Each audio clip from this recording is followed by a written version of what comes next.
अरुणोदय कीर्तन, उसका दूसरा भाग हम गाएंगे। श्री भक्ति विनोद ठाकुर आविर्भाव तिथि महामहोत्सव की जय। शिल प्रभुपाद की जय। जीव जागो, जीव जागो, गौरा चांद्र बोले, जीव जागो, जीव जागो, गौरा चांद्र बोले, कोटा निद्रा जाओ माया, पिशाची रकोले को।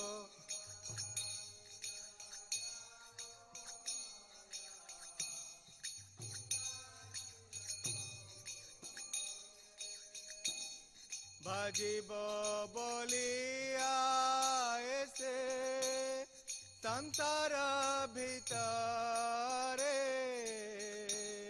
भजिबो बोल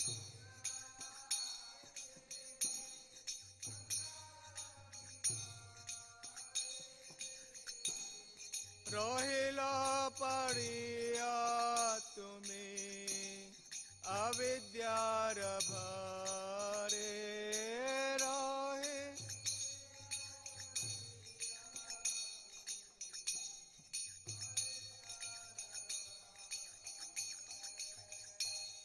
तोमार लईते आमी हैनु अवतार, तोमार लई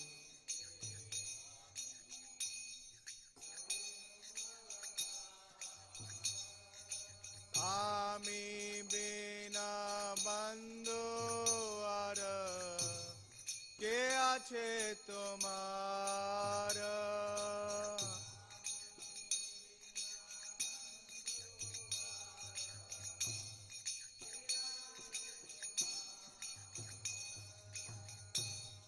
एने छे औषधि माया नाशिवर लागी, एने छे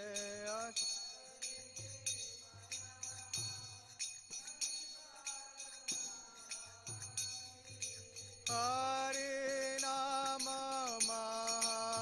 मंत्र लाओ तुमी मागी, हरे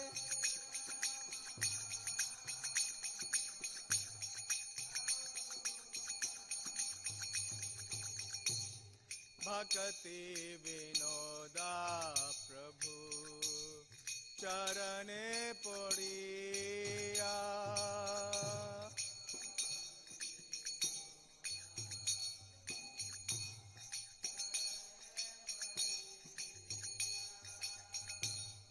भक्ति विनोदा प्रभु चरणे पड़िया, भक्ति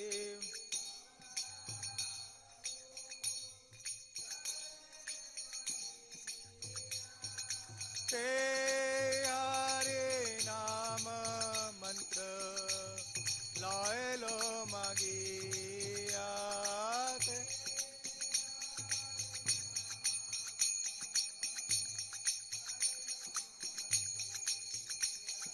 जीव जागो, जीव जागो, गौरा चांद्र बोले जी।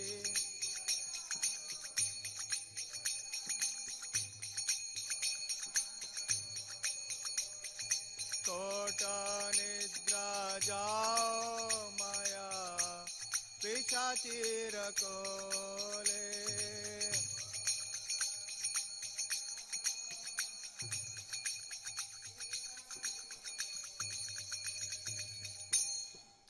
जय ओम विष्णुपाद परमहंस परिवाजकाचार्य अष्टोत्तर षट श्रीमद कृष्ण कृपा श्री मूर्ति अभय चरणारविंद भक्ति वेदांत स्वामी शिल प्रभुपाद की जय। ओम विष्णुपाद परमहंस परिवाजकाचार्य अष्टोत्तर षट श्रीमद कृष्ण कृपा श्री मूर्ति श्री भक्ति सिद्धांत स्वामी ठाकुर गोस्वामी महाराज प्रभुपाद की जय। अनंत कोटि वैष्णव वृंद की जय। नाम आचार्य श्री हरिदास ठाकुर की जय। प्रेम से कहो श्री कृष्ण चैतन्य प्रभु नित्यानंद, श्री अद्वैत गदाधर शिवासादि गौर भक्त वृंद की जय। श्री श्री राधा पारसारथी गोप गोपीनाथ श्याम कुंड राधा कुंड गिरि गोवर्धन की जय। श्री वृंदावन धाम की जय, श्री मथुरा धाम की जय, श्री नवदीप मायापुर धाम की जय, पुरुषोत्तम श्रेष्ठ जगन्नाथपुरी धाम की जय, गंगा माई की जय, जमुना माई की जय, तुलसी देवी की जय, भक्ति देवी की जय। श्री भक्ति विनोद ठाकुर आविर्भाव तिथि महामहोत्सव की जय। निताय गौर Premanandi. All glories to the assembled devotees, all glories to the assembled devotees, all glories to Sri Guru and Sri Gauranga। Shri भक्ति विनोद ठाकुर ऐसे महान आचार्य हैं और इतने सशक्त उनके पास शक्ति का आवेश है चैतन्य महाप्रभु की, कि वो जो मृत प्राय जीव हैं उन सबको जगा रहे हैं। क्योंकि जो भौतिक संसार है इसमें जितने भी जीव हैं बद्ध अवस्था में, वो कौन सी अवस्था में है? या तो स्वप्न अवस्था में या सुसुप्ति की अवस्था में, जागृति में नहीं है। तो इनका आविर्भाव इसीलिए हुआ कि जो सुप्त अवस्था में है या स्वप्न अवस्था में है उन्हें ये जगा दें और भगवान के साथ उनका जो संबंध है उसके लिए वो वापस उन्हें उस संबंध में स्थापित कर दें। तो उनके जीवन चरित्र बहुत ही विशेष है, बहुत ही दिव्य है और बहुत ही विस्तृत है। तो एक छोटी सी क्लास में इनके सारे संपूर्ण जीवन चरित्र को बता पाना या उसका गुणगान कर पाना संभव नहीं है, लेकिन यथासंभव जितना अवसर है प्रयास करेंगे। पहले प्रार्थना करेंगे। ओम अज्ञानतिमिरन्धस्य ज्ञानांजना शलाकया चक्षुरुन्मीलितं येन तस्मै श्री गुरुवे नमः। श्री चैतन्य मनोभीष्टं स्थापितं येन भूतले स्वयं रूप कदा मह्यं ददाति स्वपदान्तिकं। वन्देऽहं श्रीगुरो श्रीयुतपदकमलं श्रीगुरून् वैष्णवांश्च श्रीरूपं साग्रजातं सहगण रघुनाथान्वितं तं सजीवं साद्वैतं सावधूतं परिजनसहितं कृष्ण चैतन्य देवं श्रीराधा कृष्ण पादान् सहगण ललिता श्री विशाखान्वितांश्च। हे कृष्ण करुणा सिंधु दीनबंधु जगतपते गोपेश गोपिका कांत राधा कांत नमोस्तुते। ताप्त कांचन गौरांगी राधे वृंदावनेश्वरी वृषभानुसुते देवी प्रणमामि हरिप्रिये। वाञ्छाकल्पतरुभ्यश्च कृपा सिन्धुभ्येव च पतितानां पावनेभ्यो वैष्णवेभ्यो नमो नमः। जय श्री कृष्ण चैतन्य प्रभु नित्यानंद श्री अद्वैत गदाधर शिवासादि गौर भक्त वृंद। हरे कृष्णा कृष्णा कृष्णा हरे हरे, हरे राम राम राम हरे हरे। हम शिला भक्ति विनोद ठाकुर का प्रणाम मंत्र पहले बोलेंगे। नमो भक्ति विनोदाय सच्चिदानंद नामिने गौर शक्ति स्वरूपाय रूपानुगावरायते। नमो भक्ति विनोदाय सच्चिदानंद नामिने गौर शक्ति स्वरूपाय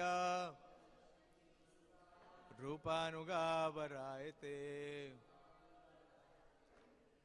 तो विशेष रूप से जो प्रणाम मंत्र है उसमें ही इनके व्यक्तित्व के बारे में परिचय मिलता है। श्री भक्ति विनोदाय, प्रभुपाद जी समझाते हैं कि जो भक्ति के मार्ग में हैं उनके लिए दो चीजें बहुत ही आवश्यक हैं। पहला क्या कि उनका समर्पण भगवान श्री कृष्ण के प्रति और भगवान की सेवा के प्रति, और दूसरा कि जो भगवान के भक्त हैं उनके प्रति भी उनका वही भाव और वही समर्पण। तो प्रभुपाद जी कहते हैं these two things are required, dedication to Krishna and dedication to devotees। और इनके प्रणाम मंत्र में हम दोनों ही देखते हैं कि सच्चिदानंद नामिने, सच्चिदानंद का मतलब है ये अपने स्वरूप में स्थित हैं। और स्वरूप क्या है जीव का? जो उसका मूल स्वरूप है सच्चिदानंद।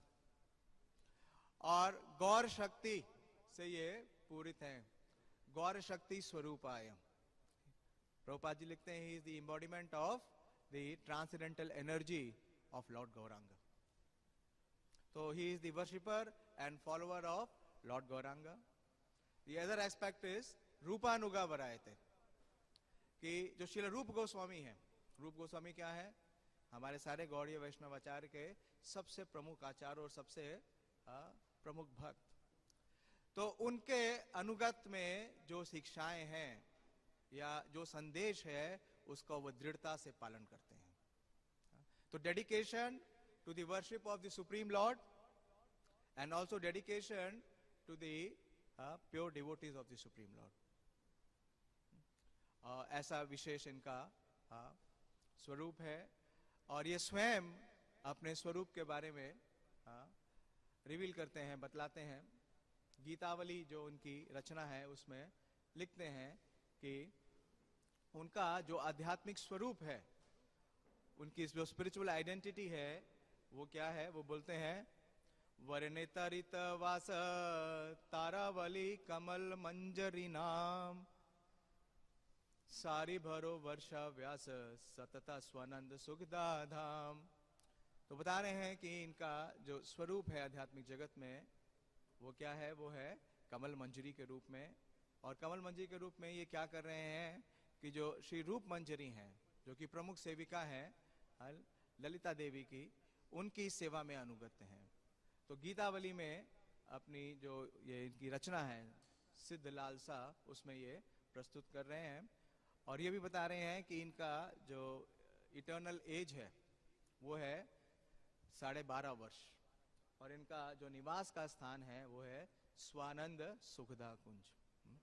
तो इतनी विशेष ये भगवान के निज परिकर पार्षद हैं जिनका आविर्भाव होता है। और इनका आविर्भाव ऐसे परिवेश में होता है जो कि पूरी तरीके से भक्ति के प्रतिकूल वातावरण है। 1838 2 सितंबर 1838 को इनका प्राकट्य दिन है। और इनका प्राकट्य का जो स्थान है वो है नवद्वीप के ही समीप एक ग्राम है जिसका नाम है उला ग्राम, या उसे वीरनगर भी कहा जाता है। और ऐसे परिवार में इनका प्राकट्य होता है, जन्म होता है, जिसमें कि जो इनके पिता हैं श्री आनंद चंद्र दत्त और इनके दादा श्री जो कि हैं श्री राधा वल्लभ दत्त, राजा वल्लभ दत्त, दोनों ही परम वैष्णव हैं। लेकिन इनकी माता जो हैं जगन मोहिनी, वो वैष्णव परिवार से नहीं है, उनका संबंध है शाक्त परिवार से। और जो उला ग्राम है, उला का मतलब है दुर्गा देवी, दुर्गा। तो मतलब वो ऐसा स्थान था जहां पे दुर्गा जी की उपासना की जाती थी। लेकिन वो स्थान बहुत विशेष था। उस स्थान में लगभग 1500 परिवार ही रहते थे और बहुत ही वो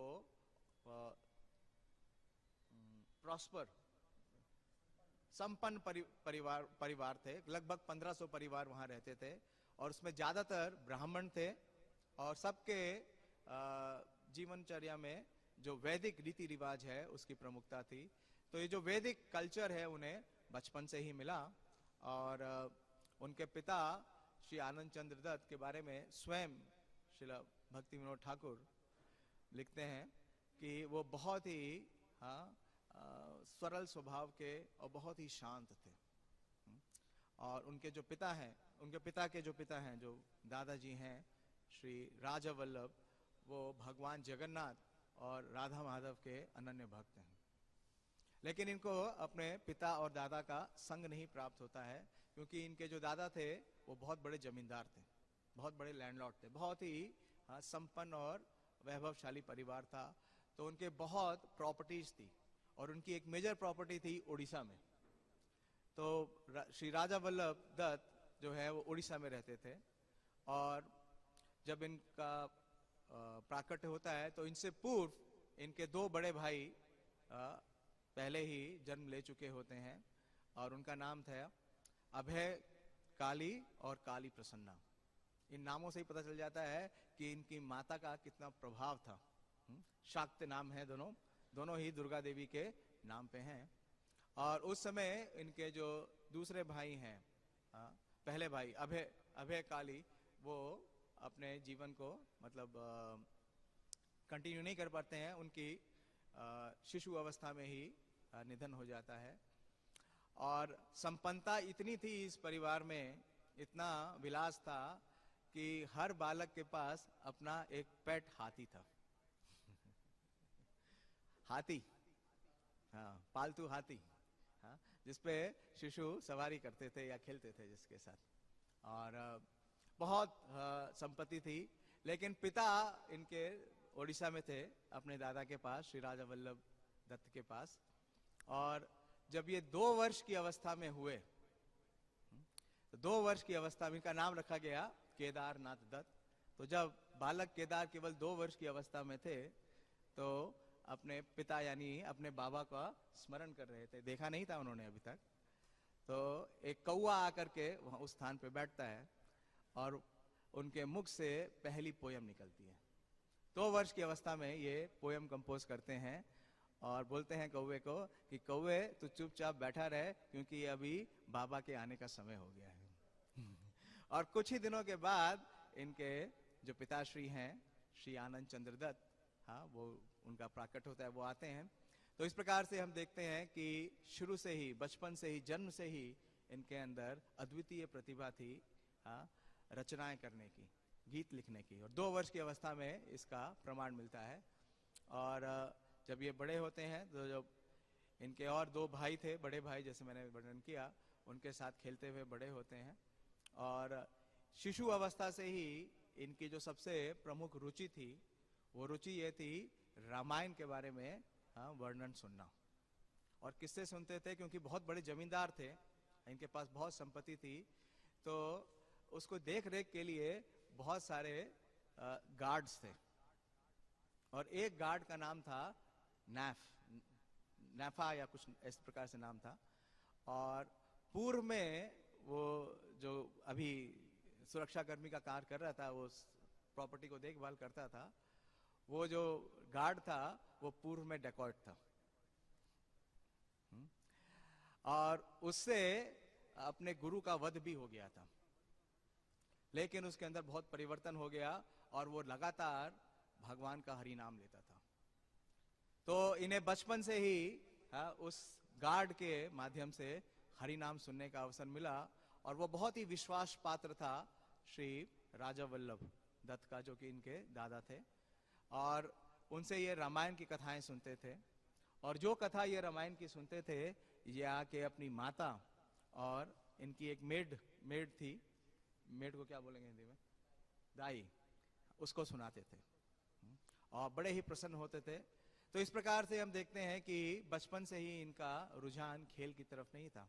ये शुरू से ही आध्यात्मिक जीवन की तरफ आकर्षित थे। और शुरू में इनकी शिक्षा 5 वर्ष की अवस्था में उसी स्थान पे होती है जहाँ पे इनके नाना का घर था। और जब ये 7 साल के होते हैं, तो समीप में ही कृष्णा नगर टाउन था, वहाँ पे वहाँ के जो राजा हैं, वो एक इंग्लिश मीडियम स्कूल खोलते हैं। और उस इंग्लिश मीडियम स्कूल में, हाँ, पढ़ाने वाले जो टीचर थे, वो सारे के सारे ब्रिटिशर्स। तो उसमें इनको भी बुलाया जाता है, आमंत्रित किया जाता है, आनंद चंद्र दत्त के दोनों पुत्रों को। इनके बड़े भाई काली प्रसन्ना और ये दोनों उस इंग्लिश स्कूल में जाने लगते हैं। और इंग्लिश इनका सबसे फेवरेट सब्जेक्ट बन जाता है। उस स्कूल में पहले ही साल ये दक्षता हासिल करते हैं और इनको एक क्लास का प्रमोशन मिलता है। और इनके जो टीचर, जो कि जैसे कि मैंने बताया उस समय के ब्रिटिशर्स थे, वो ये देख के अचंभित हो जाते हैं कि इतनी बाल्यावस्था में इतनी अंग्रेजी जैसे विषय के ऊपर दक्षता। लेकिन शुरू से ही इनके जीवन में बहुत ही त्रासदियां हैं, घोर संघर्ष, घोर विपत्तियां, घोर गंभीर बीमारियां। तो ये अपने भ्राता काली प्रसन्ना जी के साथ कृष्णा नगर में रहते थे और वीकेंड पे यानी शनिवार और इतवार को वापस उलाग्राम आते थे। तो काली प्रसन्ना जी की तबीयत किस दिन बिगड़ गई, और ये दोनों भाई जब वापस आ रहे थे पालकी में, तो काली प्रसन्ना जी अपने शरीर का त्याग कर देते हैं, उन्हें कॉलेरा हो जाता है। और जब उनके माता पिता ये देखते हैं तो क्या करते हैं, इन्हें भी घर में रख लेते हैं और उनकी पढ़ाई बंद कर देते हैं। उसी प्रकार से है जिस प्रकार से चैतन्य महाप्रभु के जीवन चरित्र में हम देखते हैं कि जब विश्वरूप पढ़ने के लिए जाते हैं और सन्यास ले लेते हैं, तो सन्यास के पश्चात श्री जगन्नाथ मिश्र और सची माता क्या करते हैं, वो ये सोचने लगते हैं कि अगर विश्वंभर भी पढ़ेगा तो ये भी क्या करेगा, सन्यास ले लेगा, तो फिर हमारा क्या होगा। और इनके दो और छोटे भाई थे जिनका नाम था हरिदास और गौरीदास। जब ये 8 वर्ष की अवस्था में आते हैं तो ये दोनों छोटे भाइयों का भी निधन हो जाता है, तो पूरा परिवार शोक से संतप्त हो जाता है, क्योंकि बालकों की अवस्था में सबका देह का त्याग हो जाता है। तो इनकी माता बहुत ही विचलित होती है और इन्हें अपने पास ही रखना चाहती हैं, क्योंकि उस समय उनकी बची हुई केवल 2 संतान थी, एक स्वयं केदार, बालक केदार, और दूसरी इनकी बहन, उसका नाम शायद हेमलता है। तो इस प्रकार से ये परिवार के अंदर इतनी विपदा आती है, और ना सिर्फ ये विपदा आती है बल्कि जो आर्थिक परिस्थिति है वो भी अचानक पलट जाती है, कि इनके जो इतना बड़ा साम्राज्य था, जो जमीनें थी, उसमें ओडिशा के अंदर एक व्यक्ति क्या करता है कि उन जमीनों को किसी प्रकार से हथियाने का प्रयास करता है। तो इनके पिता श्री आनंद चंद्र दत्त बार बार ओडिशा में अपने पिता श्री राजा वल्लभ दत्त के पास जा रहे थे उसका समावेश करने के लिए, लेकिन जब ये 11 वर्ष के हुए तो इनके पिता श्री आनंद चंद्र दत्त का भी उन्होंने भी शरीर त्याग दिया। तो परिवार पूरी तरीके से शोकाकुल हो गया। देखिए हमारे आचार्यों के जीवन में किस प्रकार की त्रासदियां हैं, किस प्रकार की गंभीर परिस्थिति है, और परिवार पूरी तरीके से शोक संतप्त हो गया।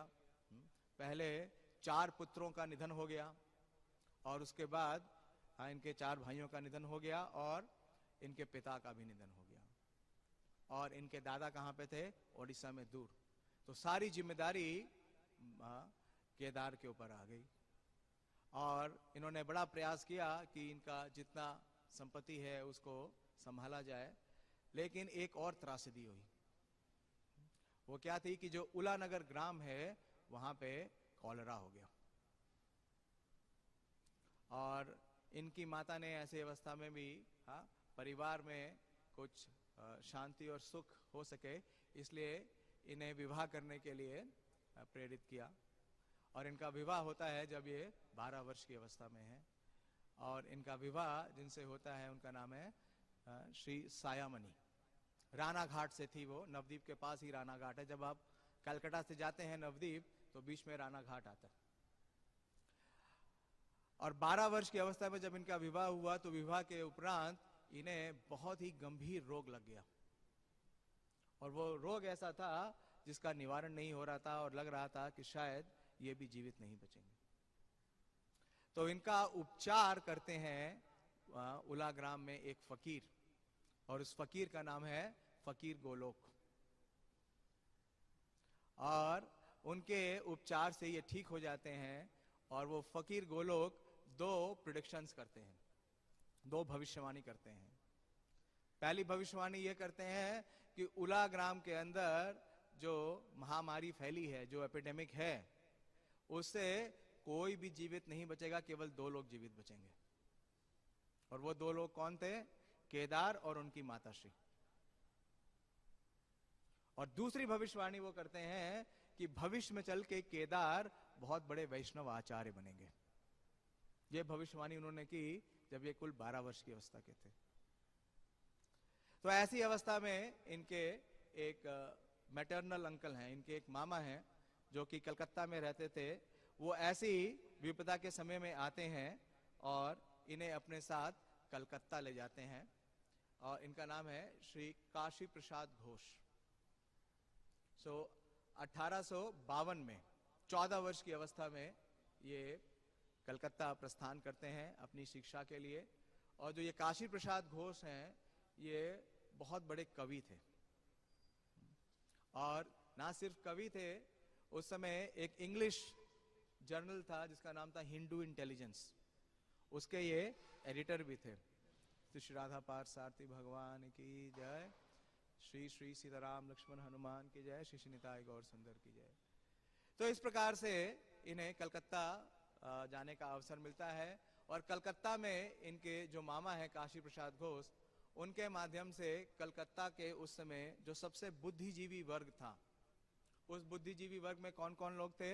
श्री सत्येंद्रनाथ टैगोर, श्री रविंद्रनाथ टैगोर और नरगोपाल मित्र उस समय के सबसे बुद्धिजीवी वर्ग के लोग थे। तो ऐसे लोगों के साथ इन्हें समावेश करने का अवसर मिलता है और ये अपनी प्रतिभा को वहां पे प्रदर्शित करते हैं। वहां पे क्योंकि उस समय ब्रिटिश राज था, ईस्ट इंडिया कंपनी थी, तो और कलकत्ता हेडक्वार्टर था, तो सारे ब्रिटिश एडमिनिस्ट्रेटर भी वहीं रहते थे।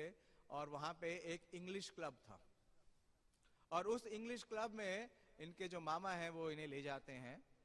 और उस इंग्लिश क्लब में जो लेख लिखते थे, जो भी जर्नल्स निकलते थे, उसमें लेख लिखना शुरू किया केदार ने। और केवल 15 वर्ष की अवस्था में इन्होंने जितने भी वहां के बुद्धिजीवी वर्ग था, इंक्लूडिंग द ब्रिटिशर्स, उन सबको अपने लेखन और अपनी प्रतिभा से बहुत प्रभावित किया।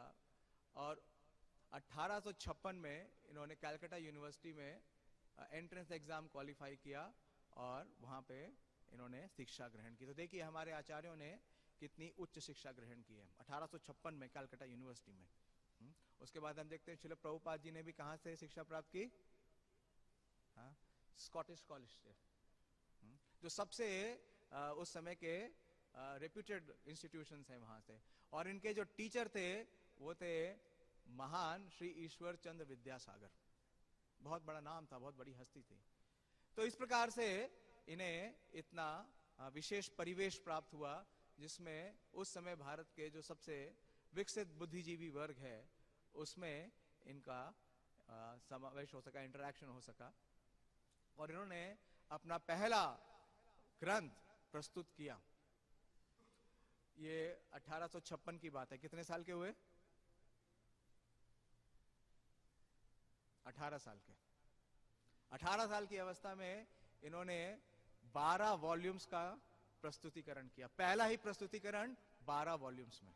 पहली जो बुक निकाली वो 1 या 2 नहीं संकलन था, 12 किताबों की श्रृंखला। और उसका नाम दिया, इंग्लिश में थी द पोरिएट। और इस पे इन्होंने लिखा, हिस्टोरिकल इस पे विषय था कि किस प्रकार से जो पोरस थे उन्होंने सिकंदर के साथ युद्ध किया था। और इसका प्रस्तुतिकरण ब्रिटिशर्स को बहुत ही पसंद आया। यहां तक कि एक ब्रिटिश लेडी थी, मैं नाम उसका भूल रहा हूं उनका, उन्होंने इनकी ये बुक स्पॉन्सर की पब्लिशिंग के लिए। और परिवेश पूरा परिवर्तित हो गया। जैसे मैंने बताया, जितना परिवार में संपन्नता थी वो सारी की सारी क्या हो गई? हाँ, वो फॉर्च्यून पूरा बह गया। वो जो संपत्ति थी उनके ऊपर कर्ज हो गया, तो इन्हें जॉब देखनी पड़ी। और 19 वर्ष की अवस्था में ये पहली जॉब करते हैं 15 रुपए महीने के हिसाब से, सेकंड ग्रेड टीचर का। और जब इन्हें जॉब मिल जाती है तो अपनी माता और अपनी पत्नी को कलकत्ता बुला लेते हैं, लेकिन उनका खर्चा वहन नहीं कर पाते और इन्हें वापस भेजना पड़ता है। और फिर इन्होंने दूसरी जॉब स्वीकार की जो कि एक व्यापारी की थी, एक चीनी के व्यापारी की। तो चीनी के व्यापार में क्या होता है कि जब आप चीनी खरीदते हैं, जो होलसेल का काम करते हैं वो ये शायद समझते होंगे, तो चीनी में बोरा फ्री मिलता है।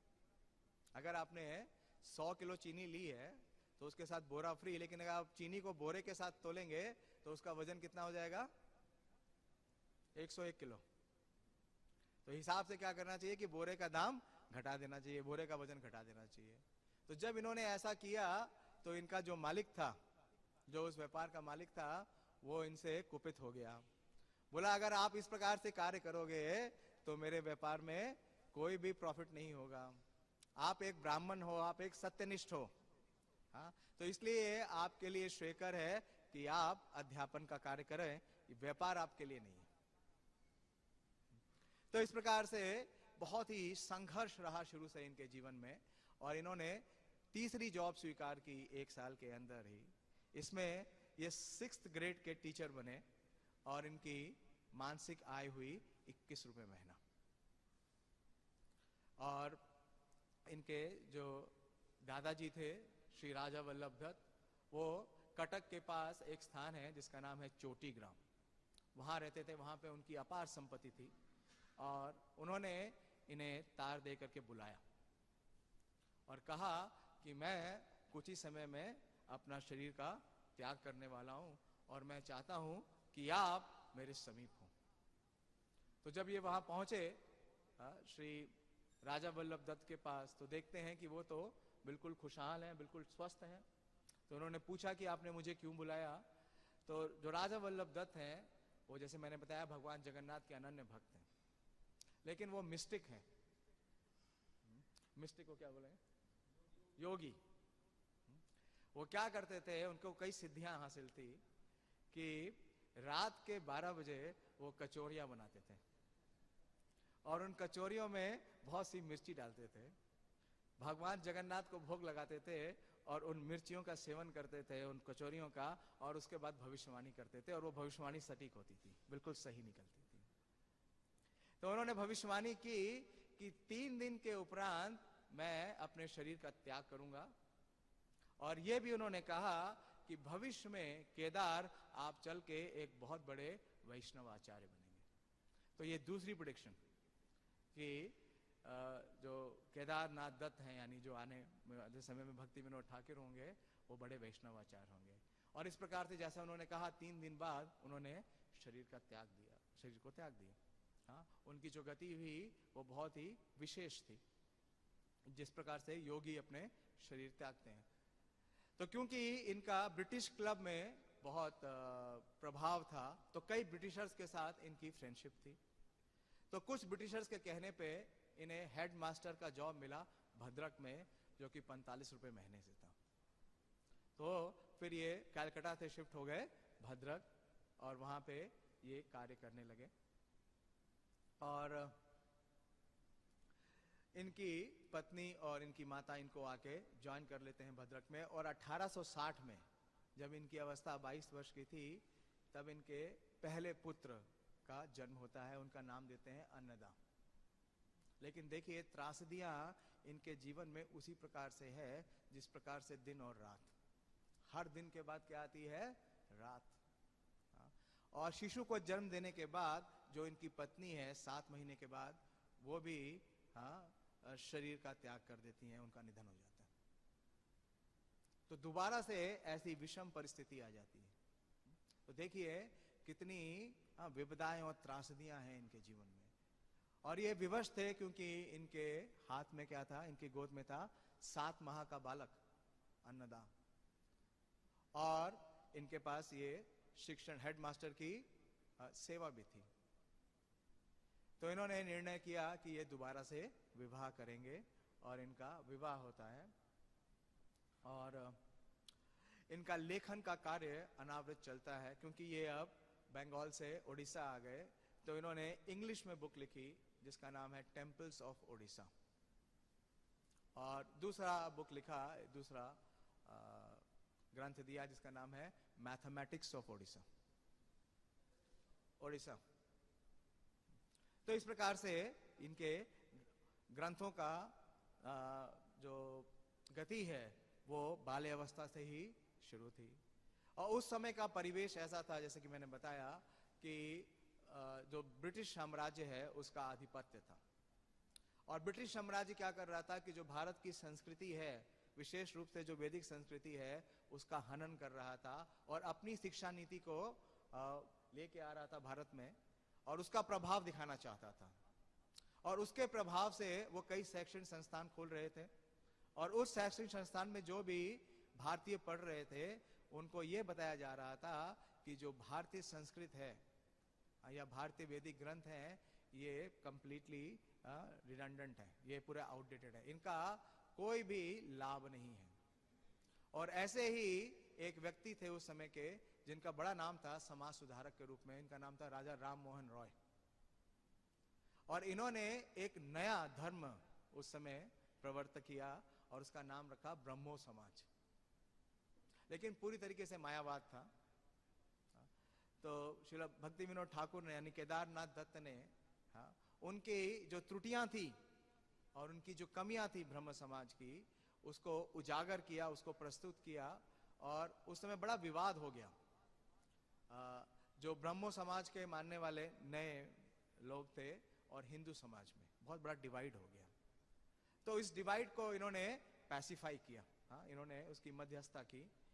और जो ब्रह्म समाज था वो बोलते थे कि निराकार तुम्हारा चरण देखी।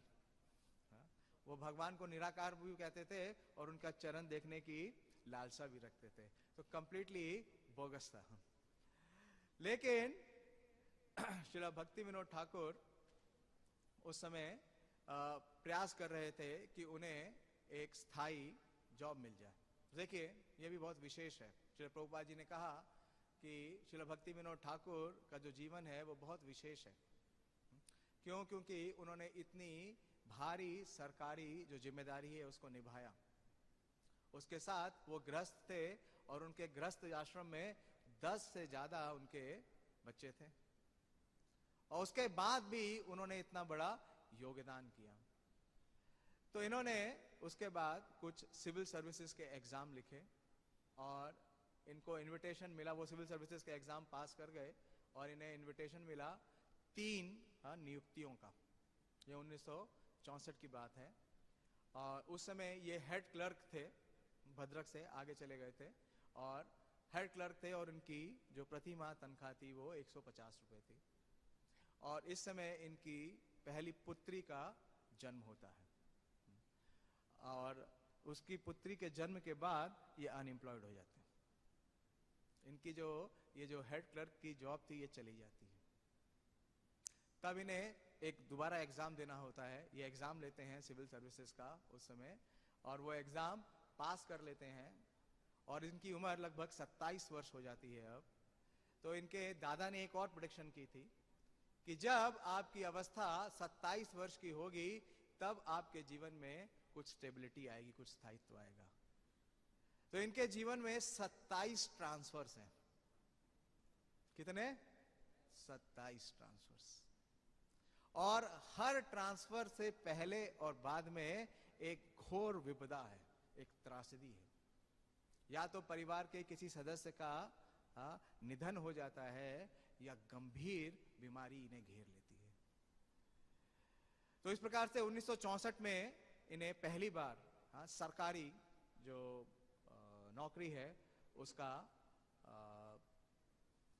ऑफर मिलता है और ये छपरा में डिप्टी मैजिस्ट्रेट बनते हैं।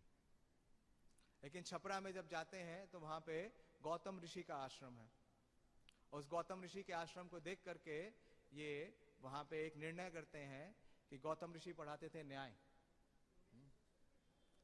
1800 सारा 1800 सॉरी 1900 तो है ही नहीं, सब 1800 है। अगर मुझसे 1900 निकला है तो सही नहीं है। 1866 की बात है जब ये छपरा में थे। छपरा में ये वो न्याय स्कूल की स्थापना करते हैं जिसमें गौतम मुनि का जो न्याय शास्त्र है वो। तो देखते हैं शुरू से ही, मतलब शुरू की अवस्था से ही ये बहुत ही क्रांतिकारी हैं। जिस स्थान पे भी गए अपना प्रभाव रखते थे। और फिर इनका ट्रांसफर होता है चंपारण और 1868 में ये डिस्ट्रिक्ट मैजिस्ट्रेट बनते हैं दीनजपुर स्थान के। और यहां से इनका पूरा क्रांतिकारी परिवर्तन हो जाता है। 1968 में दीनजपुर में ये जब डिप्टी मैजिस्ट्रेट बनते हैं तो वहां पे एक बहुत प्रभावशाली जमींदार थे जिनका नाम था श्री कमल लोचन साहिब। स्वलिखित जीवनी में स्वयं इसका वर्णन भक्ति विनोद ठाकुर करते हैं। और जी कमल लोचन जी थे, ये चैतन्य महाप्रभु के अनन्य भक्त थे। और इनके जो वंशज थे श्री रामानंद वसु, वो भी चैतन्य महाप्रभु और नित्यानंद प्रभु के अनुयायी थे, भक्त थे। तो पहली बार इन्हें वैष्णवों का संग मिलता है। इतना सरकारी कार्य करने के बाद इन्हें वैष्णवों का संग मिलता है और इन्होंने पहली बार श्रीमद् भागवतम और चैतन्य चरितामृत का अध्ययन शुरू किया। तो श्रील भक्ति विनोद ठाकुर लिखते हैं कि जब उन्होंने पहली बार चैतन्य चरितामृत पढ़ी तो उन्हें समझ में आ गया कि चैतन्य महाप्रभु बहुत ही विशेष हैं, उनके प्रति उनकी निष्ठा जो है वो विकसित हुई। और उन्होंने दोबारा चैतन्य चरितामृत पढ़ी तो वो समझ गए कि चैतन्य महाप्रभु जैसा प्रख्यात और प्रगाढ़ कोई दूसरा पंडित नहीं, और जो कृष्ण तत्व है वो बहुत ही गूढ़ और रहस्य है, इसको समझ पाना इतना सरल नहीं है। तो इनकी बड़ी तीव्र इच्छा हुई कि जो चैतन्य चरितामृत है उसकी मूल प्रति प्राप्त करें, और 12 साल तक इन्होंने संघर्ष किया चैतन्य चरितामृत की एक मूल प्रति प्राप्त करने के लिए। देखिए हमारे लिए तो बड़ा सरल हो गया है, श्रील प्रभुपाद जी की कृपा से संभव है, लेकिन जो ग्रंथ प्रभुपाद जी ने नहीं दिए, जिसका अनुवाद प्रभुपाद जी ने नहीं किया, एक एग्जाम्पल देता हूं, जैसे श्री लोचन दास ठाकुर द्वारा रचित चैतन्य मंगल, वो ग्रंथ पयार और उसकी ट्रांसलेशन आज तक नहीं है। प्रभुपाद जी के अप्राकट्य होने के इतने वर्ष बाद भी नहीं है। हम उन पयारों को नहीं पढ़ सकते क्योंकि वो पयार किसमें है, खाली बंगाली में। तो इस प्रकार से ये वैष्णव जो संघ है इन्हें प्राप्त होता है, और यहां से इनकी चैतन्य महाप्रभु के प्रति जो निष्ठा है वो प्रदर्शित होने लगती है। चैतन्य महाप्रभु चैतन्य चरितामृत में एक सिद्धांत देते हैं, वो बोलते हैं कि कृष्ण भक्ति जन्म मूल होए साधु संग, कृष्ण प्रेम जन्मे तेनो पुनः मुख्य अंग।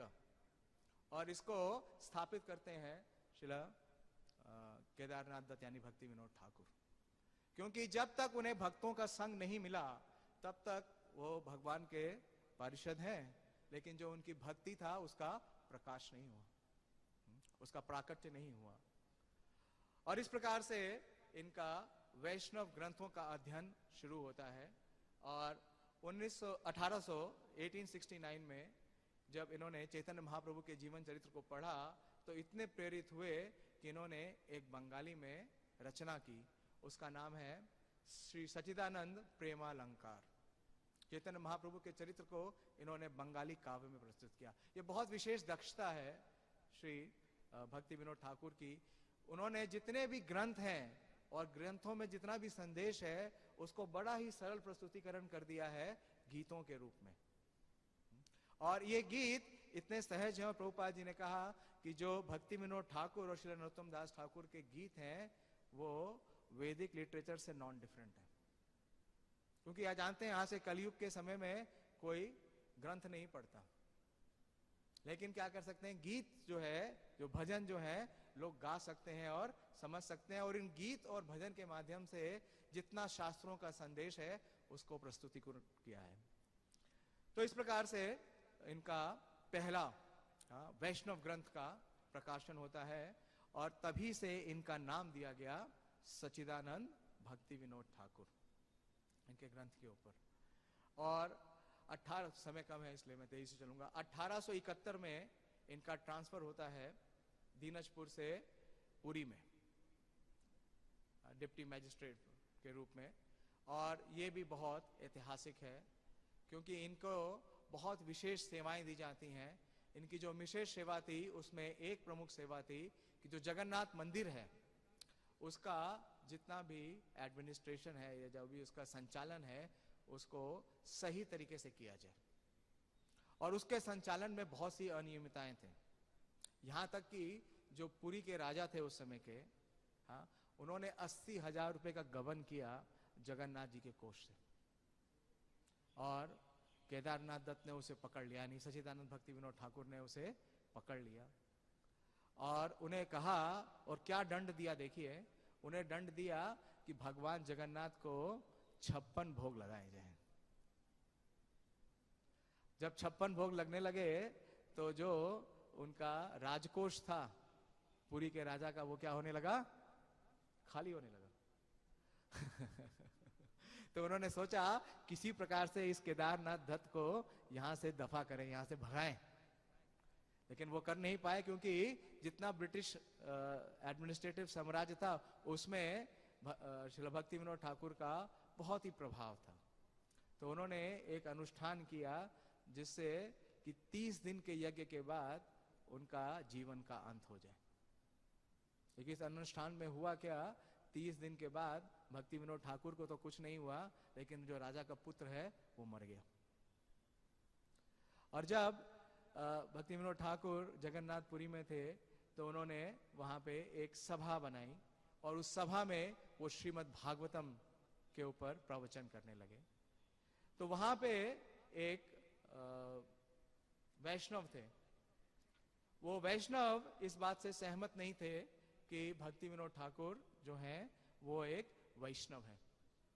वो सोचते थे कि ये जो ब्रिटिशर्स हैं, जो अंग्रेज हैं, उनके ये एक नौकर हैं, उनके लिए ये कार्य करते हैं और ये कंठी भी धारण नहीं करते और तिलक भी नहीं लगाते, तो ये कैसे वैष्णव हैं। तो जब उन्होंने इस प्रकार से विरोध किया तो भगवान जगन्नाथ उनके स्वप्न में आए और उन्होंने कहा कि जाके आप केदार बाबू से क्षमा मांगे, क्योंकि आप बहुत बड़ा अपराध कर रहे हैं। तो ये इतनी प्योरिटी है श्री भक्ति विनोद ठाकुर की। और वो जो बाबा जी हैं वो आते हैं, इनसे क्षमा मांगते हैं और फिर इनके जो प्रवचन है उसको अटेंड करने लगते हैं। और उस समय बहुत सी कुरीतियां थी और कई ऐसे अपसंप्रदाय जिनका बहुत बाहुबल्य था। और ऐसा ही एक अपसंप्रदाय था जिसका नाम था अतिबारी। और उस अपसंप्रदाय में एक बहुत बड़ा योगी था जिसके बारे में आप सबने सुना होगा, बिश्किशेन। तो ब्रिटिश साम्राज्य उससे बहुत ही आतंकित था, क्योंकि वो ब्रिटिश साम्राज्य को उखाड़ फेंकने की बात करता था। ये तो ठीक है, कोई बात नहीं, लेकिन वो अपने को महाविष्णु का अवतार कहता था। बोलता था कि मैं क्षीर सागर से उदय हुआ हूं और जितने भी ये ब्रिटिशर्स हैं इनका नाश कर दूंगा। और वास्तव में क्या कहता था कि मैं महाविष्णु हूं और पुरी में जो जगन्नाथ हैं वो तो केवल एक दारू है। तो भक्ति विनोद ठाकुर बहुत कुपित होते हैं और शॉर्ट में बताऊंगा उसे गिरफ्तार कर लेते हैं। और हम देखते हैं कि जब उसको गिरफ्तार करते हैं, हाँ, उसके अगेंस्ट में ट्रायल करते हैं, तो इनकी जो परिवार है उस पर फिर से विपदा आ जाती है। इनके जो बच्चे हैं उन्हें बहुत गंभीर कष्ट होने लगता है, उनकी तबीयत खराब हो जाती है। और इनकी जो पत्नी है श्रीमती भागवती देवी, वो बोलती हैं कि आप उसको छोड़ दीजिए, नहीं तो हमारा परिवार समाप्त हो जाएगा। लेकिन श्रील भक्ति विनोद ठाकुर का डिटर्मिनेशन, उनकी दृढ़ता इतनी थी कि उन्होंने कहा चाहे हम सब मर जाएं, लेकिन जो ये ढोंगी है, जो ये इम्पोस्टर है, बदमाश है, इसको मैं सजा जरूर दूंगा। तो शुरू से ही उन्होंने दो प्रकार से उनका योगदान है कि उन्होंने एक तो वैष्णव जो वैष्णव कल्ट है इसको पूरी तरीके से प्रसार किया चैतन्य महाप्रभु की शिक्षाओं को। और जो वैष्णव समाज के अंदर जो त्रुटियां थी उसका भी इन्होंने समावेश किया, उसको समाप्त किया। ऐसे ही जब ये वृंदावन में गए तो वहां पे गोवर्धन और राधा कुंड के पास एक ट्राइब है जिसका नाम है कंजाहार, और ये भी डकैत थे। ये क्या करते थे, जो भी लोग यात्री आते थे, श्रद्धालु लोग आते थे, उनको लूटते थे। तो जब भक्ति विनोद ठाकुर वृंदावन जाते हैं तो इन्होंने सिंगल हैंडेडली जितने भी कंजाहार थे उन सब का अंत कर दिया, उन सबको मरवा दिया, ताकि उस स्थान को शुद्ध कर दिया, ताकि जितने श्रद्धालु हैं वो आ सकें और भगवान का दर्शन कर सकें। और 1871 में जब ये पुरी आते हैं तो ये श्री हरिदास ठाकुर की समाधि पे जाते हैं, वहां दर्शन करते हैं। और श्री हरिदास ठाकुर की समाधि पे दर्शन करने पे इतना प्रभाव होता है कि ये एक और अपनी रचना करते हैं, बहुत फेमस है वो रचना। और उसमें विशेष रूप से जो वो लाइन है कि he reasons ill who says that Vaishnava die when thou art living still in sound, living try to spread the holy name around। और ये राम के लिए भी जाते हैं और शिल रूप और श्री सनातन के जो निवास स्थान है रामकेली में, हाँ, वहाँ पे दर्शन करते हैं। इन्हें प्रेरणा होती है और ये प्रचार का, क्योंकि थोड़ा सा टाइम रहा है, मैं इनके प्रचार के कार्य के बारे में बतलाता हूँ जो कि बहुत ही विशेष है। 1874 में श्री भक्ति सिद्धांत सरस्वती ठाकुर का प्राकट्य होता है। इनके परिवार में रे ऑफ विष्णु ये प्रार्थना करते हैं भगवान जगन्नाथ से, चैतन्य महाप्रभु से, कि मुझे एक ऐसा पुत्र दीजिए जो आपका प्रचार कर सके, क्योंकि उस समय पूरा जो वैष्णव समाज है उसमें कुरीतियां चली हुई थी। जो अपसंप्रदाय हैं, 12 उपसंप्रदाय हैं, आउल, बाउल, अतिबारी, और गौरांग नागरी, नेड़ा, शेखा, इस प्रकार के। और ये सब क्या कर रहे थे, ये सब इस प्रकार से प्रस्तुत कर रहे थे सहजिया। तो चैतन्य महाप्रभु की जो मूल शिक्षाएं हैं, जो संदेश है, वो सारा का सारा क्या हो गया था, पूरी तरीके से अप्लावित हो गया था। तो इन्होंने प्रचार करना शुरू किया और इन्होंने ग्रंथ लिखने शुरू किए। और इनके जब ग्रंथों का प्रकाशन शुरू हुआ तो एक तरीके से बाढ़ आ गई, क्रांति आ गई, और इन्होंने कुल 3 वर्षों के अंदर 25 ग्रंथ प्रस्तुत किए। और पहली वैष्णव प्रिंटिंग प्रेस का स्थापना किया कलकत्ता में, और उसका नाम दिया चैतन्य यंत्र। सारा यूरोपियन वर्ल्ड इंडस्ट्रियलाइजेशन के रेवोल्यूशन में था, यंत्र बना रहे थे, लेकिन इन्होंने चैतन्य महाप्रभु का यंत्र दिया, वो थे ग्रंथ। और इनके ग्रंथों का प्रकाशन शुरू हुआ और इन्होंने कई ग्रंथ दिए। उसमें विशेष ग्रंथ थे कल्याण कल्पतरु, और इनकी एक और रचना थी जो कि बहुत विशेष थी, जिसका नाम था कृष्ण संहिता। और इस कृष्ण संहिता को इन्होंने अमेरिका के जो दार्शनिक हैं राल्फ वाडो एमरसन, उन्हें भी भेजा, और कई ब्रिटिशर्स को अपने ग्रंथ दिए, और सबों ने बहुत इसे सराहित किया। हालांकि वो लोग संस्कृत नहीं जानते थे, लेकिन इन्होंने इतने ग्रंथों की रचना की और फिर इंग्लिश में भी लिखना शुरू किया। इन्होंने अपनी एक पत्रिका निकाली, पहले बंगाली में सज्जन तोषणी और बाद में हार्मोनिस्ट। श्री भक्ति सिद्धांत सरस्वती ठाकुर ने उसे आगे बढ़ाया, हार्मोनिस्ट को। तो इस प्रकार से इन्होंने ग्रंथों का प्रस्तुतिकरण किया, और 1 वर्ष के अंदर इन्होंने 20 पुस्तकों का प्रकाशन किया। और इतना बुद्धिजीवी कार्य करने के कारण इनके मस्तिष्क में बहुत ज्वर हो गया। और मैं शॉर्ट में बता रहा हूं, समय नहीं है। और पूरे समय में जब ये प्रशासनिक कार्य कर रहे थे और लेखन का कार्य कर रहे थे, इनके ऊपर बहुत सी गंभीर बीमारियां थी। कई बार सीवियर टॉन्सिलाइटिस हो गया, कभी उन्हें सांस लेने में बहुत तकलीफ होने लगी, कभी उनके मस्तिष्क में ज्वर हो गया। तो उन्होंने बहुत विशेष उपाय किया। उन्होंने श्रील जीव गोस्वामी से प्रार्थना की, क्योंकि श्रील जीव गोस्वामी हमारी परंपरा के सबसे बड़े दार्शनिक हैं, जिन्होंने 4 लाख से ज्यादा भगवान श्री कृष्ण के ऊपर मूल श्लोकों की रचना की और इतने ग्रंथ दिए। तो उन्होंने उनसे प्रार्थना की कि कृपा करके आप मुझे स्वस्थ करें, और उनकी प्रार्थना से वो ठीक हो गए। और इन्होंने विश्व वैष्णव सभा का आयोजन किया। और 1887 में जब इनकी आयु की अवस्था 49 वर्ष की हो गई, तो इन्हें टाइटल दिया गया भक्ति विनोद। भक्ति विनोद का मतलब है कि जो जिसका विनोद यानी जिसका आनंद केवल भक्ति में है, भक्ति के कार्यों में है। और इनकी इच्छा हुई दोबारा से वृंदावन जाने की। तो जब ये वृंदावन जाने के बारे में सोच रहे थे, तो स्वप्न में चैतन्य महाप्रभु स्वयं प्रकट हो गए और बोला कि महाप्रभु ने कहा कि आपका जो विशेष कार्य जिसके लिए आपको भेजा गया है वो हुआ नहीं है। आप अवश्य वृंदावन जाएंगे, लेकिन पहले ये कार्य करके जाएंगे। और वो कार्य क्या था कि महाप्रभु का जो जन्म स्थान है उसका प्राकट्य करना। तो 1887 में इनकी पोस्टिंग कृष्णानगर इन्होंने कराई। इनको पोस्टिंग मिल नहीं रही थी कृष्णानगर, तो इन्होंने इस्तीफा दे दिया। और जब इन्होंने इस्तीफा दे दिया तो ब्रिटिश सरकार को विवश होकर के इनके कृष्णानगर पोस्टिंग करने लगी। हम देखते हैं जब हम मायापुर जाते हैं तो कृष्णानगर से लेके स्वानंद सुविधा कुंज तक एक रेलवे ट्रैक बना हुआ है, विशेष रूप से श्री भक्ति विनोद ठाकुर के लिए बनाया गया। तो ये अपने परिवार के साथ कृष्णानगर आ जाते हैं, और कृष्णानगर आने के बाद इनका एक मुझे आज 9:30 तक का टाइम दिया है क्योंकि आज फास्टिंग है, तो मैं आपसे निवेदन करूंगा कि आप भी अनुमति दें, क्योंकि जीवन चरित्र बहुत ही विस्तृत है। अगर मैं पूरा काट दूंगा तो उसका वो न्याय नहीं होगा। भक्ति विनोद ठाकुर का जो अमूल्य योगदान है हमारी परंपरा में, तो साधु से प्रभु सुबह बोल रहे थे कि 9:30 बजे तक बोल सकते हैं क्योंकि आज 12 बजे तक फास्टिंग है। तो मैं आपसे अनुमति मांगता हूं कि प्रस्तुत कर पाऊं जो इतना विशेष योगदान है श्रील भक्ति विनोद ठाकुर का। श्रील भक्ति विनोद ठाकुर जब कृष्णानगर पहुंचे तो वो महाप्रभु के जन्म स्थान नवदीप जाना चाहते थे, लेकिन एक और त्रासदी उनके जीवन में आती है, उन्हें मलेरिया हो जाता है, और इतना गंभीर मलेरिया कि वो कोई अन्न नहीं खा पाते।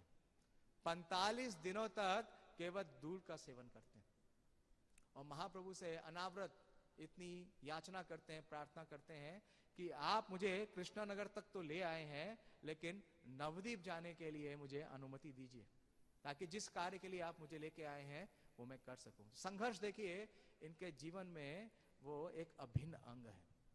कितनी त्रासदियां और कितनी विषम परिस्थितियां, और अंतोगत्वा जब ये ठीक हो जाते हैं, चैतन्य महाप्रभु को रोज भोग लगाते हैं और धीरे धीरे ठीक हो जाते हैं, उस भोग का सेवन करते हैं।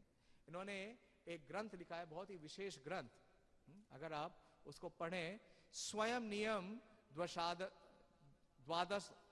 द्वादशकम, स्वयं नियम द्वादशकम, उसमें ये 12 सेल्फ इम्पोज रेगुलेटिव प्रिंसिपल्स लिख रहे हैं, और उसमें एक प्रिंसिपल लिख रहे हैं कि मैं अपने जीवन में केवल भगवान को अर्पित प्रसाद ही स्वीकार करूंगा और कुछ भी नहीं स्वीकार करूंगा। और प्रसाद का क्या प्रभाव है इनके जीवन से पता चलता है कि जब इनको ये मलेरिया हो गया और महाप्रभु को ये भोग लगाते थे और उसका सेवन करने लगे तो धीरे धीरे ठीक हो गए। तो इस प्रकार से ये नवदीप आते हैं, और उस समय क्या प्रचारित था कि जो उस समय का नवदीप था, यानी जो कुलिया ग्राम था, वही महाप्रभु का जन्म स्थान है। तो ये भ्रांति सब जगह प्रचारित थी, लेकिन ये क्या देखते हैं कि वो वास्तव में मूल स्थान नहीं है। और जब ये आते थे नवदीप के अंदर, तो जिस स्थान पे ये रुकते थे उस स्थान का नाम था रानी धर्मशाला। तो हर सप्ताह के अंत में ये महाप्रभु के जन्म स्थान का शोध करने के लिए, उसको खोज करने के लिए नवदीप आते थे। और एक बार जब ये आए अपने पुत्र विमला प्रसाद यानी श्री भक्ति सिद्धांत सरस्वती ठाकुर के साथ, तो उन्होंने क्या देखा रानी धर्मशाला से कि जो गंगा के पार जो स्थान है वहां से बहुत ही प्रकाश पुंज जो है वो दीप्तिमान हो रहा है। तो इन्हें ये इंगित किया गया कि वो जो स्थान है वहां पे जाके आप शोध करिए। तो अगले दिन वो वहां पे आते हैं और उस स्थान पे शोध करते हैं, तो पता चलता है कि जो स्थान उन्होंने देखा था, जो प्रकाश पुंज देखा था, उस स्थान पे बहुत सारे तुलसी के वृक्ष हैं, लेकिन प्रमाण चाहिए था। तो और इस स्थान को बोला जाता था मायापुर, और इससे पूर्व ये स्थान गंगा द्वारा अप्लावित था। महाप्रभु के अप्रकट होने के बाद जो उनका जो मूल जन्म स्थान था वो गंगा द्वारा जल से अप्लावित किया गया था, तो वो मतलब दृष्टिगोचर ही नहीं था। तो फिर उन्होंने कई शास्त्रों का अध्ययन किया और भक्ति रत्नाकर से इन्हें एक प्यार मिली, जिसमें ये प्रमाण मिला कि नवदीप मध्य मायापुर नाम स्थान यथा जन्मिले गौर चंद्र भगवान। तो ये प्रमाणित हो गया कि ये जो मायापुर स्थान है ये ही वास्तव में मूल रूप से महाप्रभु का जन्म स्थान है। तो ये शास्त्रिक एविडेंस। और दूसरा एविडेंस उन्होंने निकाला कि कई जो मैप्स हैं, जो मैप्स थे उसको देखा। और तीसरा सबसे बड़ा एविडेंस उसको प्रमाणित करने के लिए वो श्री जगन्नाथ दास बाबा जी महाराज को लेके आते हैं। इनका परिचय जगन्नाथ दास बाबा जी महाराज से होता है जब 1866 में ये वृंदावन जाते हैं। सारा वृतांत नहीं बता पा रहा हूं मैं क्योंकि समय नहीं है। तो जब जगन्नाथ दास बाबा जी महाराज उस स्थान पे आते हैं, बहुत ही वृद्धावस्था में थे जगन्नाथ दास बाबा जी महाराज, और जैसे ही वो स्थान पे आते हैं जिसे भक्ति विनोद ठाकुर ने शोध किया, तो वो क्या करते हैं, वो बोलने लगते हैं कि यही तो निमाई रे जन्म स्थान, यही जो स्थान है ये वास्तव में निमाई का जन्म स्थान है। तो इस प्रकार से 3 प्रमाणों से ये इसे प्रमाणित करते हैं कि जो महाप्रभु का मूल जन्म स्थान है वो मायापुर में है। और उस स्थान के लिए ये एक समिति बनाते हैं कि वहां पे नवदीप धाम प्रचारणी सभा का गठन करते हैं, ताकि महाप्रभु का जो जन्म स्थान है वहां पे एक भव्य और अलौकिक मंदिर बनाया जा सके। और जब उसकी नींव रखी जा रही थी, जब वहां पे खुदाई हो रही थी, तो एक और बहुत सशक्त प्रमाण मिलता है कि जो अधोक्षज विष्णु का जो शालग्राम शिला थी, जिसका पूजन और अर्चन शिला जगन्नाथ मिश्र करते थे, वो खुदाई में प्राप्त हुआ। तो ये चौथा प्रमाण हुआ जिसे पुरातत्व कहते हैं, आर्कियोलॉजिकल प्रूफ। तो इस प्रकार से इन्होंने चैतन्य महाप्रभु की जो जन्मभूमि है उसे प्राकट्य किया। ये उनका सबसे बड़ा योगदान है। और श्रीला भक्ति विनोद ठाकुर को 7th गोस्वामी कहा जाता है। अगर आप देखें कि जब चैतन्य महाप्रभु से श्रील रूप और सनातन गोस्वामी मिले जगन्नाथपुरी में, तो चैतन्य महाप्रभु ने क्या निर्देश दिया सनातन गोस्वामी को? चैतन्य महाप्रभु बोलते हैं, कृष्ण भक्ति कृष्ण प्रेम सेवा परवर्तन लुप्त तीर्थ उद्धारा और वैराग्य शिक्षण। तो महाप्रभु ये प्रमुख संदेश देते हैं सनातन गोस्वामी को कि कृष्ण भक्ति और कृष्ण प्रेम इसका आप प्रचार करिए, आप ग्रंथ लिखिए और कृष्ण भक्ति का जो प्रेम है उसका प्राकट्य कीजिए, और जो लिप्त तीर्थ स्थान है उसका उद्धार करिए, और जो वैराग्य की शिक्षा है उसको आप जन समूह में बतलाइए। तो इस प्रकार से ये सारे कार्य श्रील भक्ति विनोद ठाकुर के जीवन में देखते हैं। इसीलिए उनका नाम है 7th गोस्वामी, क्योंकि उन्होंने वही कार्य किया जो 6 गोस्वामी ने किया। बल्कि ये कहना कोई अथोयोक्ति नहीं होगी कि उन्होंने उससे भी ज्यादा प्रयास किया, क्योंकि उस समय 6 गोस्वामी थे, श्री रूप गोस्वामी, श्री सनातन गोस्वामी, रघुनाथ दास गोस्वामी, रघुनाथ भट्ट गोस्वामी, जीव गोस्वामी और गोपाल भट्ट गोस्वामी। लेकिन ठाकुर भक्ति विनोद के समय में वो तो केवल एक ही थे, और इनके पास इतना बड़ा कार्यभार भी था जो कि सरकारी कार्यभार था। तो इस प्रकार से ये प्रचार का कार्य करने लगते हैं, और इनका संपर्क होता है श्रील गोपीनाथ पंडित से, और उनके साथ ये सत्संग करते हैं और इनका अध्ययन करते हैं। गोविंद भाष्य जो कि श्रील बलदेव विद्याभूषण द्वारा रचित है, षड संदर्भ जो कि श्रील जीव गोस्वामी द्वारा। तो जब अध्ययन का कार्य करते थे श्रील भक्ति विनोद ठाकुर, तो हमारी तरह नहीं है कि किसी तरीके से कई सालों से एक ही ग्रंथ पढ़ रहे हैं। 1 साल के अंदर उन्होंने ये सारे ग्रंथ, भक्ति रसामृत सिंधु, गोविंद भाष्य, विष्णु सहस्रनाम, ये सारे पढ़ लिए और इनके ऊपर टीकाएं भी दे दी 1 साल के अंदर। और इस प्रकार से जब इन्होंने इतने ग्रंथों का प्रकाशन कर लिया, और इस प्रकार तो इन्होंने प्रचार का कार्य शुरू किया, और इन्होंने गोद्रुम द्वीप को अपना हेडक्वार्टर बनाया, और 2 साल के लिए इन्होंने सरकार से अवकाश ग्रहण किया। ये है 1891 की बात।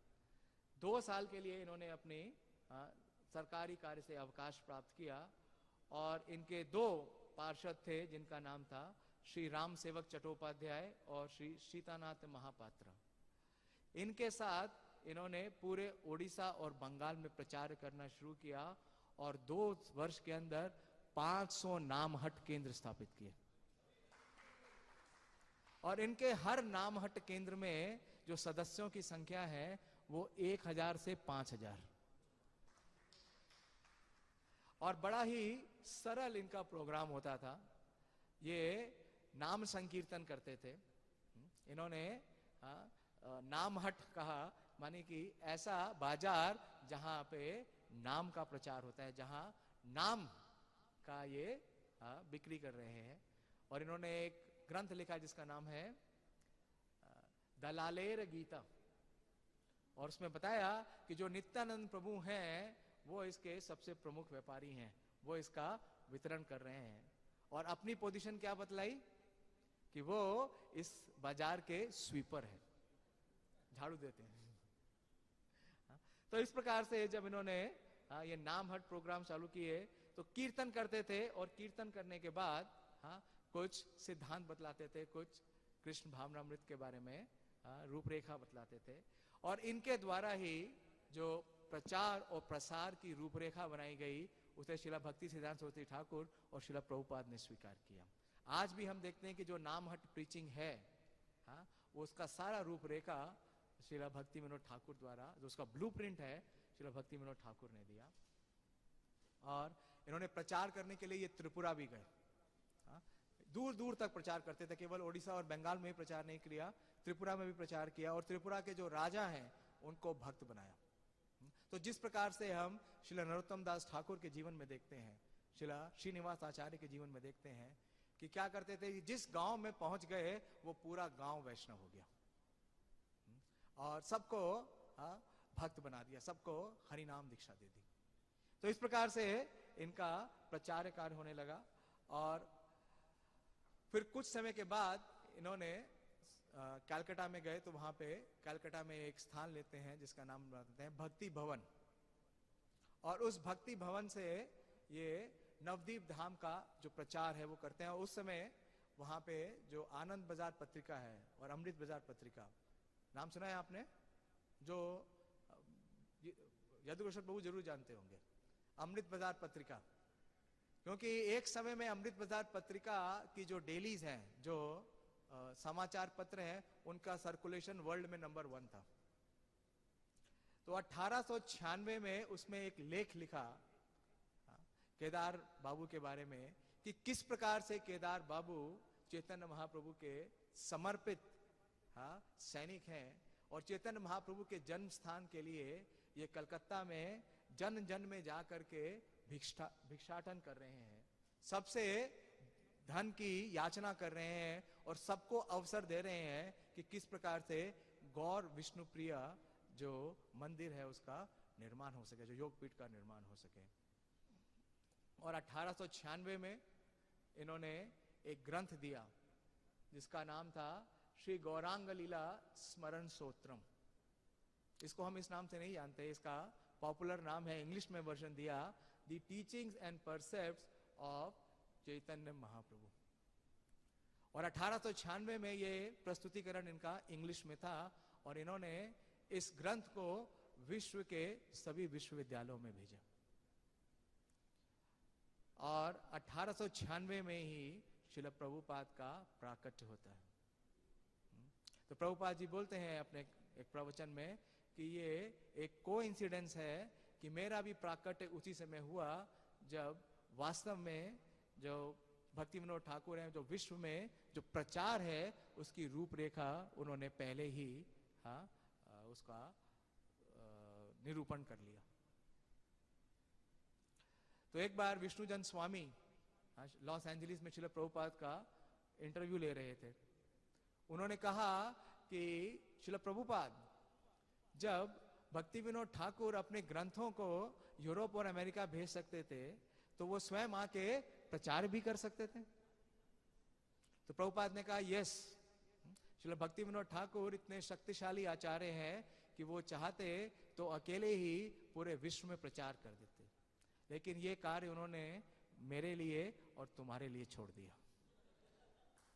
ताकि हम भी कुछ चैतन्य महाप्रभु की सेवा कर सकें। तो इस प्रकार से इनका जो प्रचार का कार्य है वो बहुत ही विशेष था। लेखन और उसके साथ प्रचार बहुत ही विस्फोटक, इतनी तीव्र गति से कि हम उसकी कल्पना भी नहीं कर सकते।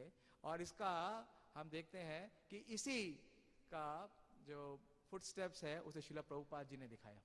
श्रील प्रभुपाद जी भी दो कार्य बहुत तीव्रता से कर रहे थे, प्रचार और लेखन का कार्य अनावृत।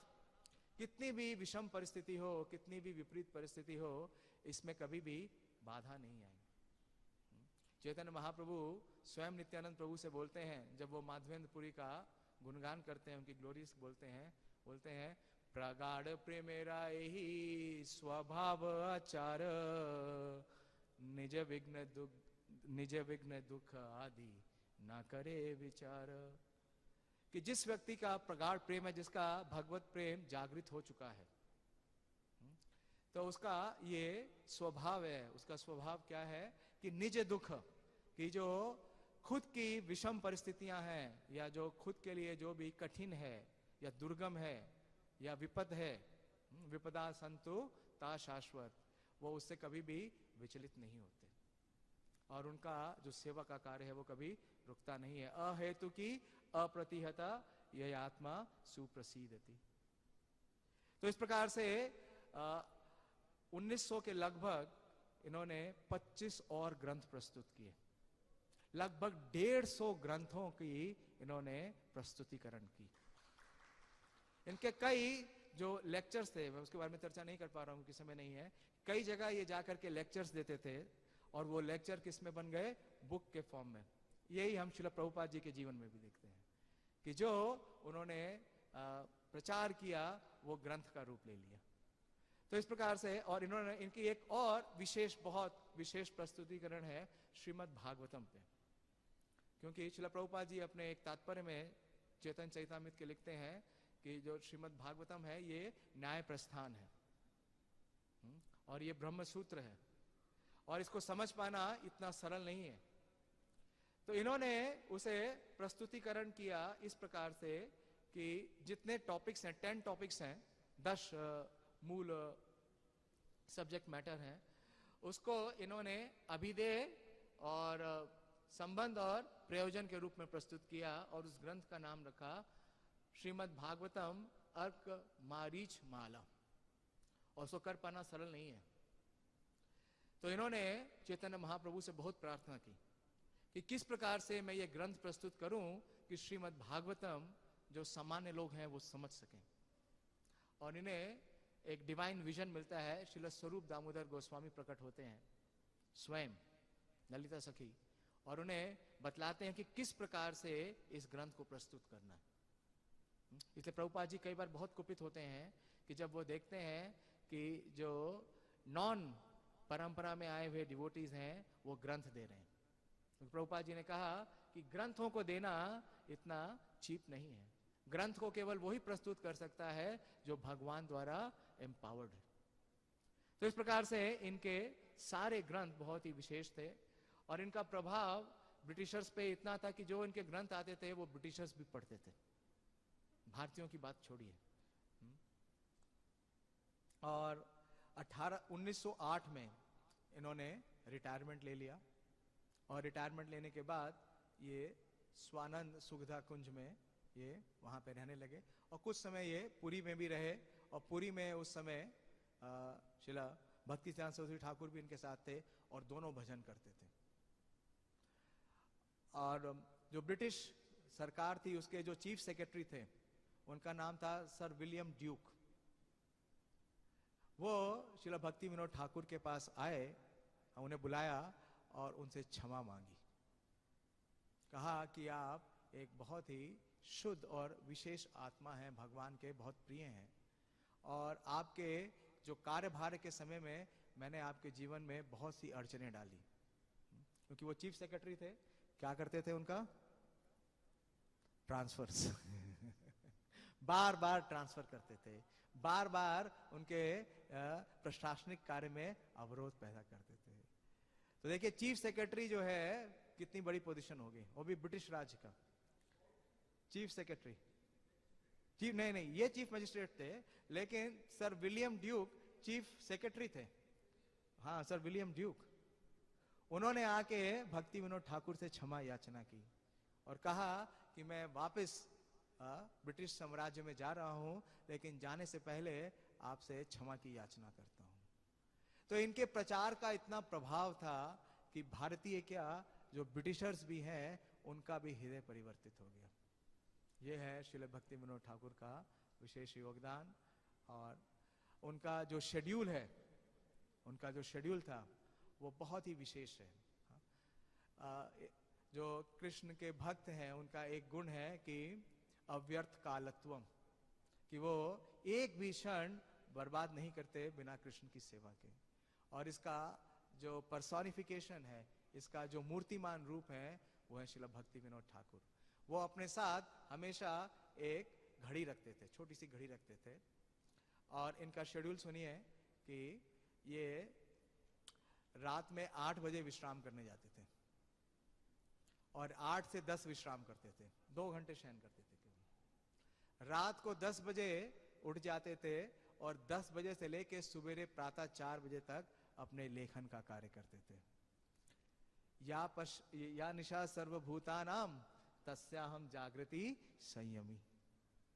कि जब हम सब सोते हैं, अभी भी हम में से बहुत ही कम भक्त होंगे कि जो रात में 10 से सुबह 4 बजे तक जगते हैं, कोई भी नहीं होगा।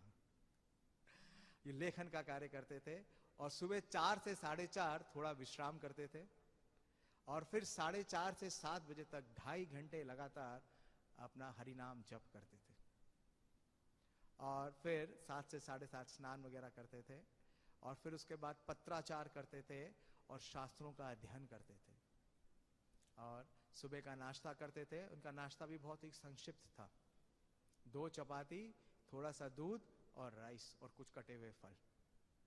और 10 बजे डॉट ये अपने कोर्ट में प्रस्तुत हो जाते थे और इनकी कोर्ट में इतनी दक्षता थी कि 5 मिनट में कोर्ट के केस का निर्णय दे देते थे।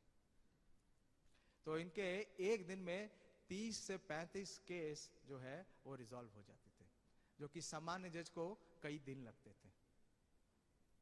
तो इनकी दक्षता को देख के जो ब्रिटिशर्स थे, जो ब्रिटिश ऑफिसर्स थे, वो भी डरते थे। उनको लगता था कि अगर एक और व्यक्ति केदार बाबू जैसा आ गया तो ब्रिटिश साम्राज्य उखड़ जाएगा। इतनी दक्षता थी। तो इस प्रकार से बहुत ही विशेष इनका जीवन है। और सबसे ज्यादा मुझे जो प्रेरित करता है कि इतनी विपत्ति, इतनी त्रासदी, इतनी विषम परिस्थितियां, इतना ट्रांसफर, 27 बार ट्रांसफर, और छोटा परिवार नहीं था। परिवार के कितने सदस्य थे? 10 बच्चे थे। और हर बार वो, लेकिन उनकी दृढ़ता, उनकी संकल्प शक्ति के आगे सब कुछ नतमस्तक हो गया और उन्होंने इतना विशेष कार्य किया। उन्होंने ये ग्रंथ प्रस्तुत किए जिससे हम कृष्ण भक्ति और कृष्ण प्रेम को जान सकते हैं।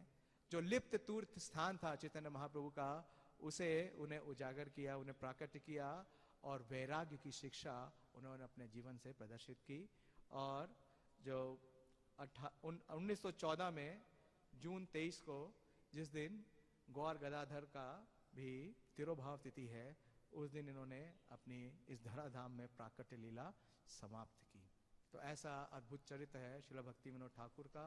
श्रील प्रभुपाद ने उनके बारे में कहा कि श्रील भक्ति Vinod Thakur is the spiritual master of my spiritual master. He is the grand man spiritual master. सच्चिदानंद श्रील भक्ति विनोद ठाकुर की जय, श्रील प्रभुपाद की जय। 5-7 मिनट है 9:30 बजने में। प्रभु जी आप कुछ बोलना चाहेंगे? Mike, hand mic.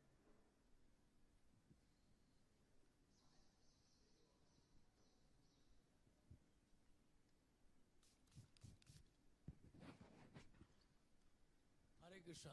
Thank you very much प्रभु, बहुत अच्छा बताया आपने, बड़ा विस्तार से भक्तिविनोद ठाकुर की जीवन चरित्र के बारे में बताया। इनफैक्ट भक्तिविनोद ठाकुर ने एक ऑटोबायोग्राफी लिखी थी, स्वलिखित जीवनी। भक्तिविनोद ठाकुर ने अपनी ही जीवनी के बारे में बड़े विस्तार से उन्होंने खुद ही लिखा है, अपने ही पूरा जीवन के बारे में। और इसमें एक बात है कि भक्तिविनोद ठाकुर के जो बच्चे बताए, संतानें बताई थी, वो 10 नहीं, 13 संतानें थी उनकी। वैसे तो 14 थी, 8 लड़के थे, 6 सेकंड पुत्र का निधन हो गया था एक महीने बाद, बच्चे का जन्म हो गया था। तो लिविंग 13 चिल्ड्रन थे उनके। मैंने प्रभुपाद जी के एक कमेंट में पढ़ा कि तो वो प्रभुपाद का मतलब था मोर देन 10 चिल्ड्रन। हाँ, मोर देन 10 चिल्ड्रन। 13 चिल्ड्रन थे भक्तिविनोद ठाकुर के। और दीनजपुर आपने बताया, वहाँ पे क्योंकि भक्तिविनोद ठाकुर भी चैतन्य चरितामृत की कॉपी ढूंढ रहे थे, जैसे भी आपने भी बताया। तो दीनजपुर जहाँ पे उनका ट्रांसफर हुआ था, तो उसी स्थान में भक्तिविनोद ठाकुर को चैतन्य चरितामृत की कॉपी भी मिली थी उसी स्थान में। धन्यवाद प्रभु जी। आप कुछ कहना चाहेंगे?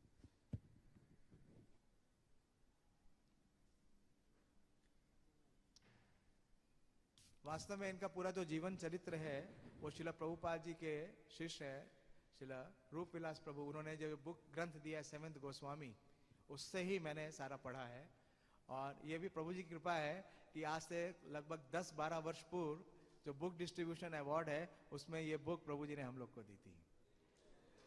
तो उस समय मैंने वो बुक पूरी पढ़ी थी और दोबारा क्लास आई तो दोबारा पढ़ने का अवसर मिल गया।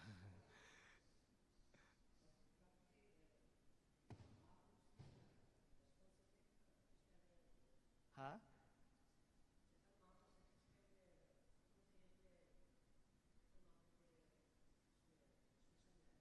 देखिए इसके बारे में श्रील भक्ति सिद्धांत सरस्वती ठाकुर लिखते हैं, बताते हैं कि ये बात हम जज नहीं कर सकते, ये तो नित्य पार्षद हैं ही, लेकिन इन्होंने प्राकट्य किया जब वो दीनजपुर में आ गए, जब उन्हें उन कमल लोचन जो वैष्णव है उनका संग हुआ।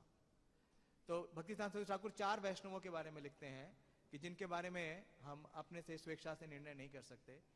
श्रील भक्ति विनोद ठाकुर के बारे में लिखते हैं, फिर मुकुंद के बारे में लिखते हैं, क्योंकि मुकुंद भी क्या करते थे, वो नवाब हुसैन शाह के फिजिशियन थे, उनके राज्य वैद्य थे और राज्य कार्य में लगे हुए थे, लेकिन उनकी जो इंटरनल जो उनकी चेतना थी, जो उनकी कृष्ण भावना में चेतना थी, वो बहुत दिव्य थी, तो बाहर से उसका आकलन नहीं किया जा सकता है। फिर पुंडलिक विद्यानिधि के बारे में लिखते हैं कि उनको देख करके गदाधर पंडित भी विस्मित हो गए थे। तो ये लिखते हैं कि वो शुरू से थे, लेकिन चैतन्य महाप्रभु का ये प्लान था, जैसे मैंने प्रस्तुत करने का प्रयास किया, कि बताते हैं महाप्रभु की कृष्ण भक्ति जन्म मूल होए साधु संग, कि जब तक वैष्णवों का संग नहीं मिला तब तक उनकी भक्ति जो है वो कवर्ड थी, उनका उन्होंने प्रकाश नहीं किया। तो दीनजपुर में 1868 लगभग 30 वर्ष की अवस्था में हो गए, तब उन्होंने अपनी जो चैतन्य महाप्रभु के प्रति जो बताया कि चैतन्य महाप्रभु की पहली बार जब चैतन्य चरितामृत पढ़ी तो उससे उनके प्रति उनकी निष्ठा आई, और दूसरी बार जब उन्होंने चैतन्य चरितामृत पढ़ी तो वो इस बात से पूरी तरीके से आश्वस्त हो गए कि चैतन्य महाप्रभु ही स्वयं भगवान है और उनसे बड़ा कोई विद्वान नहीं है। जो मैंने पढ़ा वही प्रस्तुत कर रहा हूं। हरे कृष्णा, धन्यवाद। तो आज का जो दिन है वो बहुत ही पवित्र है, श्रील भक्ति विनोद ठाकुर के आविर्भाव का है।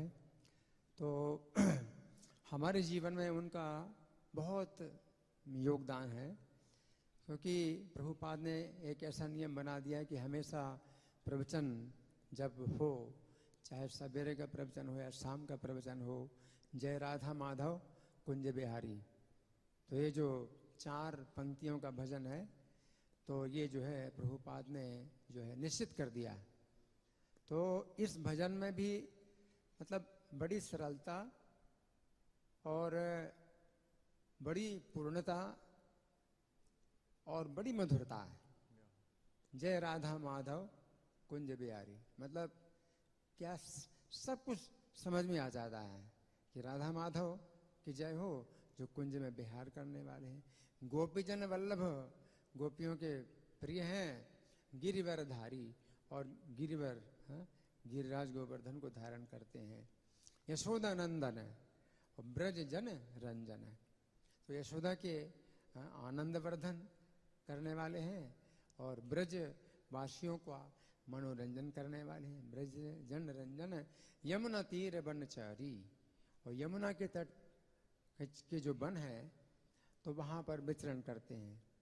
तो इन 4 पंक्तियों में मतलब इतनी नवीनता है, इतनी नवीनता है कि जब गाते हैं तो इसका जो है मतलब आनंद आता है ना। तो ये प्रभुपाद ने जो है ये नियम बना दिया, तो भक्ति विनोद ठाकुर का ये भजन जो है बहुत शुद्ध और बहुत सरल और बड़ा जो है ये हृदय को ग्राही है, हृदय के लिए ग्राही है ना।